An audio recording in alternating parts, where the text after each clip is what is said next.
कहानी की शुरुआत में हम जेनिफर नाम की एक लड़की को देखते हैं जो एक घर में केयर टेकर के रूप में काम कर रही होती है। तभी बच्चों का पिता वहां आता है और जेनिफर को बाहर बुलाता है। वह उसके सामने उसका पासपोर्ट रखकर गंभीरता से पूछता है कि उसने अपनी असली पहचान उनसे क्यों छिपाई। ये सुनकर जेनिफर घबरा जाती है, लेकिन उसके पास इस सवाल का कोई जवाब नहीं होता, क्योंकि हकीकत ये थी कि वह ऑस्ट्रेलिया में एक संगीन जुर्म करने के बाद वहां से भागकर यहाँ आई थी। तब वह शख्स जेनिफर को डराते हुए कहता है कि अगर उसने उसके सवालों के सही जवाब नहीं दिए तो वह उसे पुलिस के हवाले कर देगा। पुलिस का नाम सुनते ही जेनिफर और भी घबरा जाती है। तब अचानक जेनिफर पास रखा फूलों का एक गुलदान उठाकर उस शख्स के सिर पर दे मारती है। इसके बाद वह उसके हाथ से अपना पासपोर्ट छीनती है और वहां से भाग निकलती है। वह हांफते हुए सड़क पर भाग रही होती है कि तभी उसे सामने एक बस दिखाई देती है। ये देखकर वह बिना सोचे समझे उस बस में सवार होने की कोशिश करती है, लेकिन जैसे ही वह कदम आगे बढ़ाती है, कंडक्टर उसे टोकता है और पूछता है कि तुम्हारा टिकट कहाँ है। उसके पास कोई टिकट नहीं था, इसलिए वह घबराहट में अपने बैग में टिकट ढूंढने का नाटक करने लगती है। ये देखकर ड्राइवर उससे कहता है कि कोई बात नहीं, अंदर आ जाओ, मैं अपनी बस में हमेशा एक गुनहगार के लिए सीट खाली रखता हूँ।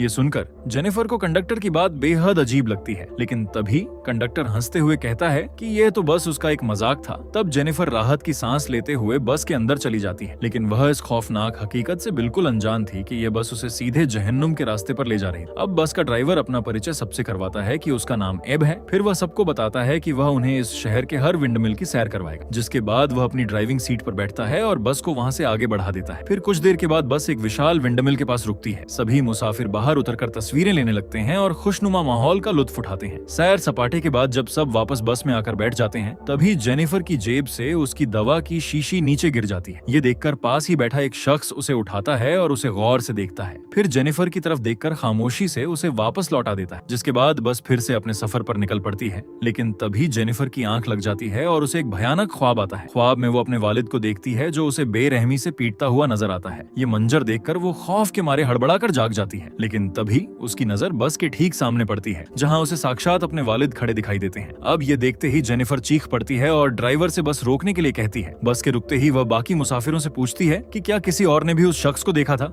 मगर सभी उसके चेहरे की ओर हैरानी से देखने लगते हैं, मानो उन्होंने कुछ देखा ही ना हो। अब यह देखकर जेनिफर तसल्ली करने के लिए बस से नीचे उतरती है और अपने पिता को ढूंढने लगती है, लेकिन बाहर कोई मौजूद था ही नहीं। इसीलिए मायूस होकर वह वापस बस में आकर बैठ जाती, जिसके बाद ड्राइवर दोबारा सफर शुरू करने की कोशिश करता है, लेकिन इस बार बस स्टार्ट नहीं होती। वो कई बार कोशिश करता है, फिर भी बस चालू नहीं होती। आखिर में वह खराबी की जांच करने के लिए नीचे उतर जाता है, मगर बस की अच्छी तरह जांच करने के बाद भी उसे कोई खराबी नहीं मिलती। इसलिए वह वापस बस में आकर सबको कहता है कि अब हमें यहीं रुककर मदद का इंतजार करना होगा। ये सुनकर कुछ मुसाफिर भड़क जाते हैं, क्योंकि उनमें से कुछ लोगों को जल्द से जल्द शहर वापस पहुंचना था। तभी वे ड्राइवर से पूछते हैं कि क्यों ना हम खुद जाकर मदद बुला लाएं। इस पर ड्राइवर उन्हें आगाह करते हुए बताता है कि यहाँ से सबसे नजदीकी मदद का ठिकाना लगभग 1 घंटे की दूरी पर, यानी आने जाने में करीब 2 घंटे का पैदल सफर तय करना पड़ेगा। ये सुनते ही पैदल जाने की जिद कर रहे मुसाफिरों के कदम भी वहीं थम जाते हैं। उस वक्त जेनिफर सबसे कहती है कि रात का वक्त है, हम यहाँ इस तरह नहीं रुक सकते, क्यों ना हम उस विंडरमिल की तरफ चलें जिसे मैंने कुछ समय पहले रास्ते में देखा था, शायद वहाँ से हमें कोई मदद मिल जाए। लेकिन जब बस में बैठे लोग उस जगह के नक्शे की जांच करते हैं तो उन्हें आसपास किसी विंडमिल का कोई नामो निशान नहीं मिलता। ये देखकर जेनिफर खुद उस जगह को ढूंढने का फैसला करती है। तभी एक नौजवान उसके साथ जाने की पेशकश करता है, जिसके बाद दोनों उस रहस्यमय जगह की ओर निकल पड़ते हैं। रास्ते में जेनिफर बात की शुरुआत करते हुए कहती है कि वह दिखने में ऐसा शख्स नहीं लगता जिसकी दिलचस्पी विंडमिल्स में हो। वह नौजवान इस बात की तस्दीक करते हुए बताता है कि असल में वह एक मरीन ऑफिसर है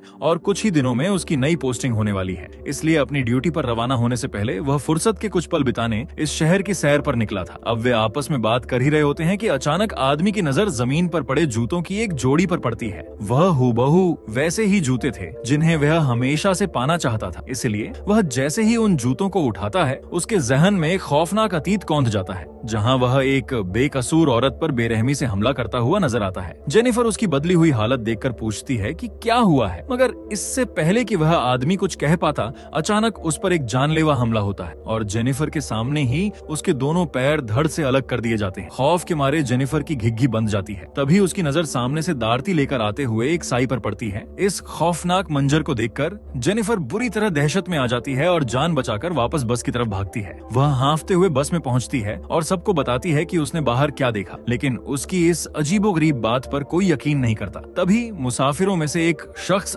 आगे आता है और उसे शांत करने की कोशिश करते हुए बताता है कि वह एक डॉक्टर है। फिर वह उसे समझाने लगता है कि दवा की ज्यादा खुराक लेने की वजह से उसे हल्सिनेशन हो रहा है, इसलिए तुम शांत हो जाओ और ठंडे दिमाग से सोचो कि आखिर में वहाँ हुआ क्या था। लेकिन अगले ही पल कोई भारी चीज जोर से बस की खिड़की से आकर टकराती है। इससे पूरी बस में अफरा तफरी मच जाती है और डर के मारे सभी मुसाफिर जान बचाने के लिए बस के एक तरफ इकट्ठा हो जाते हैं। उनके एक तरफ आ जाने की वजह से बस का संतुलन बिगड़ जाता है और वह धीरे धीरे गहरे पानी में गिरने लगती है। अब इससे पहले कि बस पूरी तरह पानी में डूबकर तबाही का मंजर बनती, वे सब किसी तरह मशक्कत करके पानी से बाहर निकलने में कामयाब हो जाते हैं। लेकिन इस आपाधापी में कोर्ट नाम के लड़के के हाथ में गंभीर चोट लग जाती है। यह देखकर कोर्ट के पिता बेहद गुस्से में आ जाते हैं, क्योंकि कोर्ट को एक ऐसी बीमारी थी जिसकी वजह से उसका खून आसानी से बंद नहीं होता था। इसलिए वे इस पूरी घटना का जिम्मेदार जेनिफर को ठहराते हैं। तब दोनों के बीच एक तीखी बहस छिड़ जाती है, जिसके चलते बाकी लोग बीच बचाव करके उन्हें शांत करवाते हैं और सब लोग मिलकर उसी विंडमिल की तरफ लौटने का फैसला करते हैं जिसका जिक्र जेनिफर ने किया था। लेकिन जेनिफर उन्हें आगाह करते हुए कहती है कि खुदा के लिए वहां मत जाओ, क्योंकि वहां एक कातिल मौजूद है। मगर हर बार की तरह इस बार भी सब लोग जेनिफर की बात को अनसुना कर देते हैं और उस तरफ बढ़ जाते हैं। अब जब सब लोग विंडमिल की तरफ बढ़ रहे होते हैं, तभी ताकाशी नाम के एक मुसाफिर की नजर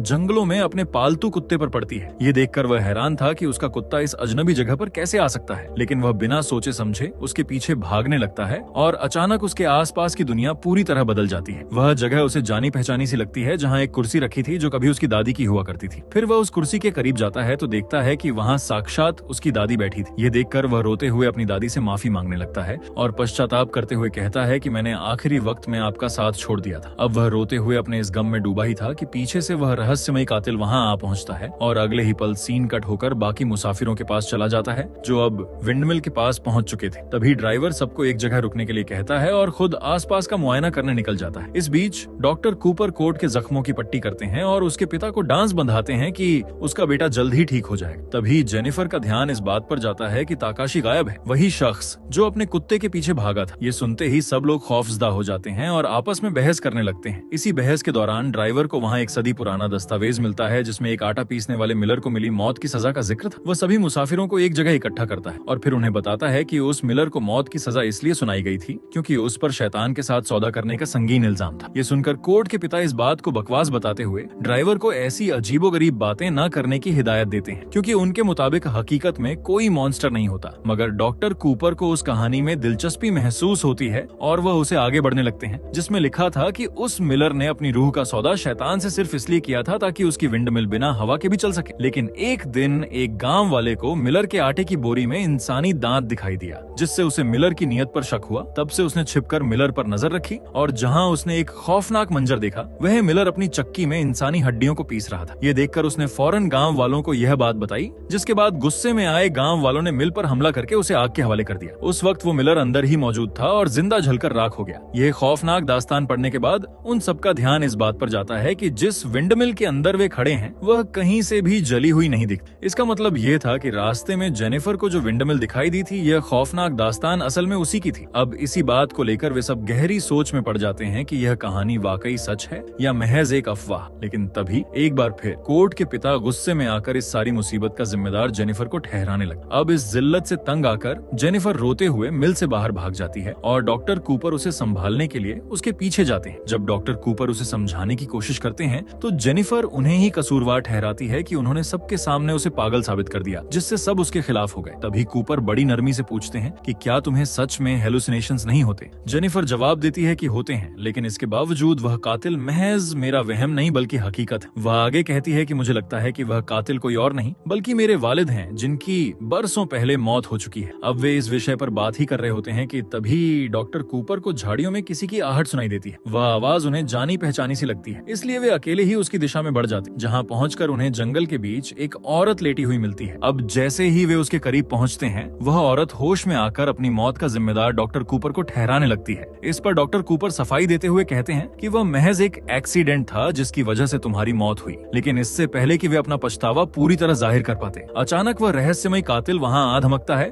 और बेरहमी से डॉक्टर कूपर का कत्ल कर देता है। कातिल को अपने सामने देखना जेनिफर को अंदर तक झकझोर देता है और वह बुरी तरह दहशत में आ जाती है। लेकिन तभी वहां ताकाशी पहुंच जाता है। वो फौरन जेनिफर को संभालता है और उसे लेकर वापस विंडमिल की तरफ भागता है। विंडमिल लौटकर जेनिफर सबको पूरी बात बताती है कि किस तरह कातिल ने डॉक्टर कूपर की जान ले ली। मगर यह सुनकर सब लोग खौफ में आने के बजाय जेनिफर को ही शक की निगाह से देखने लगते हैं। अब उन्हें लगने लगता है कि यह पागल जेनिफर खुद ही यह सारे कत्ल कर रही है और सारा इल्जाम किसी काल्पनिक मॉन्स्टर पर मढ़ रही है, क्योंकि उस कातिल को जेनिफर के सिवा अभी तक किसी ने नहीं देखा था। साथ ही जब भी कोई कत्ल हुआ, जेनिफर हमेशा विक्टिम के साथ अकेली थी। अब यह सब सोचकर वे सब मिलकर जेनिफर को रस्सियों से बांध देते हैं। तभी ताकाशी सामने आता है और सबको यकीन दिलाने की कोशिश करता है कि जेनिफर जो भी कह रही है वह सच है। वह कहता है कि वहाँ सचमुच एक कातिल है जो किसी को भी मारने से पहले उसके गुनाहों का एहसास कराता है। जब इंसान अपना गुनाह कबूल कर लेता है तभी वह उसे मौत के घाट उतारता है। मैं खुद इस खौफनाक तजुर्बे से गुजरा हूँ, लेकिन मैं सिर्फ इसलिए जिंदा बच गया क्योंकि मुझे अपने की पर पछतावा था। तभी ड्राइवर उनकी बात का समर्थन करते हुए कहता है कि मैंने भी इस जगह के बारे में एक कहानी सुनी है कि जब उस मिलर की मौत हुई थी तो शैतान ने उसे नर्क का पहरेदार बना दिया था और वह विंडमिल असल में नर्क का दरवाजा है जो सिर्फ पापी लोगों को सजा देने के लिए खुलता है। ताकाशी उसकी बात को आगे बढ़ाते हुए कहता है कि वे सब यहाँ खुद नहीं आए, बल्कि उन्हें यहाँ किसी मकसद से लाया गया है। यानी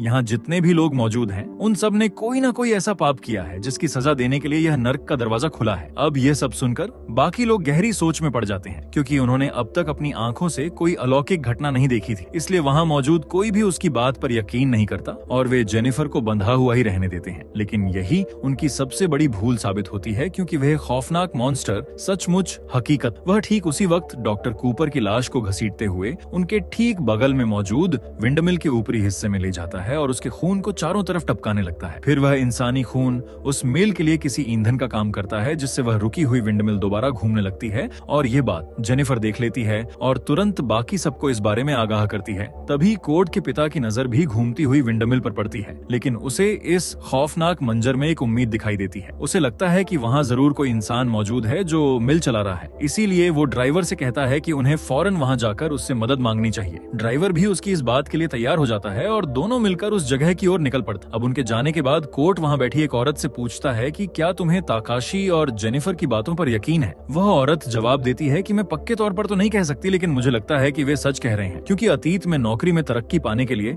मैंने अपनी ही एक साथी मॉडल का कत्ल कर दिया था। ये सुनकर कोर्ट हैरान रह जाता है और उससे पूछता है कि उसने इतना बड़ा कदम क्यों उठाया था, लेकिन वह औरत उसके इस सवाल का कोई जवाब नहीं देती और बिना कुछ कहे बस खामोशी से उसे घूरती रहती है। तभी ताकाशी उस अदृश्य कातिल से संपर्क करने का फैसला करता है। असल में ताकाशी एक स्पिरिचुअलिस्ट था जो तंत्र मंत्र और रूहानी ताकतों को समझता था, इसलिए वह इस शापित जगह से बाहर निकलने का रास्ता ढूंढने के लिए वहाँ एक पवित्र आग जलाता है ताकि उस शक्ति से संवाद कर सके। तभी अचानक उस आग की लपटों के बीच उसे उसी भयानक मिलर की परछाई दिखाई देती है और उसी धुएं और आग के खेल में उसे यहाँ से आजाद होने का रास्ता भी मिल जाता है। इसके तुरंत बाद वह वहाँ सहमे हुए बैठे बाकी लोगों के पास जाता है और उन्हें बताता है कि अगर वे सब मिलकर उस विंडरमिल को पूरी तरह जलाकर राख कर दें तो नर्क का यह दरवाजा बंद हो जाएगा और वे यहाँ से जिंदा बचकर निकल सकते हैं। लेकिन तभी अचानक उस गुनाहगार मॉडल को बाहर से कुछ अजीबो गरीब और डरावनी आवाजें सुनाई देती हैं। ये आवाज सुनते ही वह बिना किसी को कुछ बताए चुपचाप अकेले ही बाहर निकल जाती है, जहाँ पर उसे हवा में तैरती हुई कुछ अजीब सी लालटेनें दिखाई देती हैं। उसे देखकर वह उस तरफ बढ़ने लगती है जहाँ पर उसे पानी से भरा एक गहरा गड्ढा मिलता है। कौतूहलवश वो जैसे ही उस पानी के अंदर झांकती है उसे अपनी रूह खंपा देने वाला एक बेहद खौफनाक मंजर दिखाई देता है। पानी की परछाई में एक औरत बड़ी बेरहमी से चाकू से अपना ही चेहरा काट रही थी। ये देखकर वो खौफ से चीख उठती है, लेकिन इससे पहले कि वह पीछे हट पाती, अगले ही पल पानी के अंदर से एक सड़ा गला हाथ उसका गला जकड़कर उसे उस गहरे दलदल में खींच लेता है और देखते ही देखते वो औरत तड़प तड़प कर हमेशा के लिए उस पानी में डूब जाती। इसी बीच ड्राइवर और कोर्ट के पिता उस विंडमिल तक पहुंच जाते हैं जो उनके ठहरने की जगह के पास ही था। फिर वो दोनों अंदर जाकर किसी के होने के निशान तलाशने लगते हैं, लेकिन तभी उन्हें वहाँ एक गुप्त कमरा मिलता है जहाँ पर एक आदमी और डॉक्टर कूपर की बेरहमी से क्षत व विक्षत लाशें पड़ी थी। अब यह देखकर दोनों के होश उड़ जाते हैं और तब उन्हें समझ आ जाता है कि जेनिफर अब तक जो कुछ भी कह रही थी वह सब सच था। ये सब समझते ही वे दोनों भागते हुए वापस बाकी लोगों के पास पहुंचते हैं और वहाँ पहुंचते ही कोर्ट का पिता सबसे पहले जेनिफर के हाथ खोल देता है और उस पर शक करने के लिए उससे माफी मांगता है। इसके बाद वह सबको बताता है कि कातिल सचमुच मौजूद है, लेकिन उसके मुताबिक वह कोई मॉन्स्टर नहीं बल्कि एक सन की इंसान है। इस पर ताकाशी उसकी बात काटते हुए कहता है कि वह इंसान नहीं बल्कि एक मॉन्स्टर है, क्योंकि मैंने आग में उसका असली रूप देखा है। वह आगे कहता है कि मुझे उसे खत्म करने का तरीका भी पता चल गया है। इसके बाद वह सबको समझाते हुए बताता है कि अगर वे उस जगह पर पेट्रोल डालकर आग लगा दें तो उनके साथ हो रही यह खौफनाक घटना हमेशा के लिए खत्म हो जाएगी। अब यह सुनकर सभी उसकी बात मान जाते जाते हैं, जिसके बाद ड्राइवर और ताकाशी पेट्रोल की तलाश में विंडमिल की छानबीन करने लगते हैं। लेकिन इस बीच कोर्ट नोटिस करता है कि उसका पिता बहुत घबराया हुआ, इसलिए वो उससे पूछता है कि आप इतने परेशान क्यों हैं? क्या आपने भी कोई गुनाह किया है? ये सुनकर उसका पिता बात को टालने की कोशिश करता है, लेकिन कोर्ट उसे रोकते हुए पूछता है कि मैं अपनी माँ से बात क्यों नहीं कर सकता और आप मुझे उनके पास क्यों नहीं जाने देते? अब इन तीखे सवालों से कोर्ट का पिता बुरी तरह घबरा जाता है और आखिर में उसके सब्र का बांध टूट जाता है और वह सबके सामने कबूल करता है कि उसने कोर्ट की माँ का कत्ल किया था। वह सफाई देते हुए कहता है कि तुम्हारी माँ ने मेरी जिंदगी जहन्नुम बना दी थी, जिसकी वजह से मैंने उसे तलाक तो दे दिया था, लेकिन उस समय वह तुम्हारी कस्टडी पाने के लिए मुझे लगातार परेशान कर रही थी और मुझे तुमसे दूर करने की कोशिश कर रही थी, इसलिए मेरे पास उसे रास्ते से हटाने के अलावा और कोई रास्ता नहीं बचा था। लेकिन कोर्ट को अब अपने बाप की इन झूठी दलीलों और सफाई से कोई मतलब नहीं था। वह अपने पिता के इस घिनौने चेहरे को और नहीं देखना चाहता था, इसलिए वह रोते हुए वहाँ से भाग जाता है। ये देखकर जेनिफर तुरंत कोर्ट को संभालने के लिए उसके पीछे दौड़ती है और थोड़ी दूर जाने पर उसे एक पेड़ के नीचे अकेला बदहवास बैठा हुआ पाती है। उधर कोर्ट का पिता भी अपनी सफाई देने के लिए उसे ढूंढने निकल पड़ता है, लेकिन तभी रास्ते में उसकी नजर कोर्ट के गिरे हुए बैग पर पड़ती है। वह जैसे ही उस बैग को उठाता है, उसे उसके अंदर कोर्ट का फोन मिलता है। वह फोन खोलकर जैसे ही उसमें रखी अपने परिवार की पुरानी तस्वीरें देखने लगता है, तभी अचानक एक खौफनाक मोड़ आता है। यानी उन तस्वीरों की जगह उसकी पत्नी के कत्ल का वह रोंगटे खड़े कर देने वाला मंजर दिखाई देने लगता है, जिसे उसने खुद अंजाम दिया था। अब ये देखकर वह बुरी तरह घबरा जाता है, लेकिन तभी अचानक रहस्यमयी मिलर पीछे से आकर उसका गला दबोच लेता है और बेरहमी से उसका कत्ल कर देता है। चौंकाने वाली बात यह थी कि दूर बैठे जेनिफर और कोर्ट को ये पूरा खौफनाक मंजर उनके पास मौजूद फोन की स्क्रीन पर लाइव दिखाई दे रहा था। अब अपने पिता की इस तरह दर्दनाक मौत देखकर कोर्ट पूरी तरह टूट जाता है और फूट फूट कर रोने लगता है, जबकि जेनिफर इस मुश्किल घड़ी में उसे संभालने देने की कोशिश करती है। इसी बीच ताकाशी और एब विंडमिल को जलाने के लिए पेट्रोल ढूंढने की कोशिश कर रहे होते हैं, लेकिन उन्हें कहीं भी पेट्रोल नहीं मिलता। इसलिए ताकाशी फैसला करता है कि वह बस के टैंक से पेट्रोल निकालकर उस जगह को आग लगा देगा। लेकिन इससे पहले कि ताकाशी वहां से निकल पाता, अचानक ड्राइवर पीछे से आकर उसकी पीठ में खंजर घोंप देता है। फिर वह मरते हुए ताकाशी के कान के पास झुकता है और फुसफुसाते हुए कहता है कि मैं कोई आम ड्राइवर नहीं, बल्कि उसी खूनी मिलर का साथी हूँ जो तुम जैसे पापियों को यहाँ मौत के मुंह में खींच लाता है। जिसके बाद ड्राइवर घबराया हुआ होने का नाटक करता है और बाकी बचे लोगों के पास लौटकर झूठ बोलता है कि ताकाशी डरकर कहीं भाग गया है। फिर वह उनसे कहता है कि विंडमिल को जलाने के लिए उन्हें बस के पास जाकर उसके टैंक से पेट्रोल निकालना होगा। ये सुनकर वे तीनों पेट्रोल लेने के लिए बस की तरफ बढ़ते हैं। वहाँ पहुंचकर जेनिफर एक बोतल में पेट्रोल भर लेती है और फिर वे सभी वापस विंडमिल की ओर लौट आते हैं। तभी ड्राइवर जेनिफर को डराते हुए कहता है कि इस विंडमिल को जलाने के बाद भी नर्क का यह दरवाजा बंद नहीं होगा, क्योंकि पापों की माफी इतनी आसानी से नहीं मिलती। लेकिन जेनिफर उसकी बात को अनसुना कर देती है। वह कोर्ट से बाहर इंतजार करने के लिए कहती है और खुद अंदर जाकर चारों तरफ पेट्रोल छिड़कने लगती है। लेकिन जैसे ही वह आग लगाने के लिए मुड़ती है, उसके सामने साक्षात वह खौफनाक मिलर खड़ा होता है, जिसकी वजह से जेनिफर डर के मारे मदद के लिए चीख पड़ती है। लेकिन ड्राइवर चुपचाप खड़ा होकर इस खौफनाक मंजर का मजा लेता रहता है। अब खुद को बचाने की जद्दोजहद के बीच जेनिफर को अचानक अपने मरे हुए पिता का भूत दिखाई देता है, जो उस पर हंसता हुआ नजर आता है। तब अचानक जेनिफर के दिमाग में उसके अतीत के उस भयानक गुनाह की यादें ताजा हो जाती हैं। उसे याद आता है कि कैसे वह अपने उसी पुराने ट्रेलर के पास पहुंची थी, जहां वह कभी रहा करती थी। ये देखकर जब वह उसके अंदर गई तो उसने देखा कि उसका जालिम पिता वहां सो रहा है। जेनिफर ने फुर्ती से अपने भाई के कमरे में जाकर उसे गोद में उठाया और बाहर किसी सुरक्षित जगह पर छोड़ा। इसके बाद उसने उस पूरे ट्रेलर में आग लगा दी ताकि उसका पिता अंदर ही जिंदा जलकर राख हो जाए। लेकिन जैसे ही वह वहां से दूर जाने लगी, उसे एहसास हुआ कि उसका भाई अपनी जगह पर नहीं था। तभी उसे आग की लपटों के बीच से अपने मासूम भाई के चीखने की आवाज सुनाई। वह उसे बचाने के लिए पीछे भागी, लेकिन तब तक आग की लपटें इतनी भयानक हो चुकी थी कि वह चाहकर भी उसे नहीं बचा पाई। वह अतीत के इस खौफनाक मंजर को याद कर दहल उठती है, लेकिन तभी अचानक उसे होश आता है। वह देखती है कि उसके सामने खड़ा वह शख्स कोई भूत नहीं, बल्कि असल में वही ड्राइवर। जेनिफर पल भर में समझ जाती है कि यह सब उस मिलर का फैलाया हुआ एक गहरा इल्यूजन था, जो उसके जहन के डर और गुनाह का इस्तेमाल कर रहा था। इसी बीच ड्राइवर कोर्ट को जान से मारने की तैयारी कर लेता है। वह कोर्ट को घसीटते हुए विंडमिल के अंदर ले जाता है, लेकिन जैसे ही कोर्ट को मौका मिलता है, वह पास ही पड़े एक लाइटर को उठाकर विंडमिल के अंदर फेंक देता है और तेजी से बाहर की तरफ भागता है। पल भर में पेट्रोल की वजह से पूरी मिल धू-धू कर जल उठती है। मिलर और ड्राइवर दोनों ही उस भयानक आग की लपटों के बीच फंस जाते हैं। यह देखकर ऐसा लगता है कि अब उन दोनों का खेल हमेशा के लिए खत्म हो चुका है। लेकिन तभी एक खौफनाक मोड़ आता है। उस भयानक आग की लपटों के बीच से वह शैतानी मिलर जिंदा बाहर निकल आता है और पलक झपकते ही जेनिफर को दबोच लेता है और उसे बेरहमी से मौत के घाट उतार देता है। इसके बाद वो उसकी बेजान लाश को घसीटते हुए वापस उसी धकती हुई आग के अंदर ले जाता है। फिर देखते ही देखते वह पूरी विंडमिल एक भयानक आवाज के साथ भर-भरा कर ढह जाती है और सब कुछ आग के मलबे में दफन हो जाता है। और इसी खौफनाक मंजर के साथ ये कहानी यहीं खत्म होती है।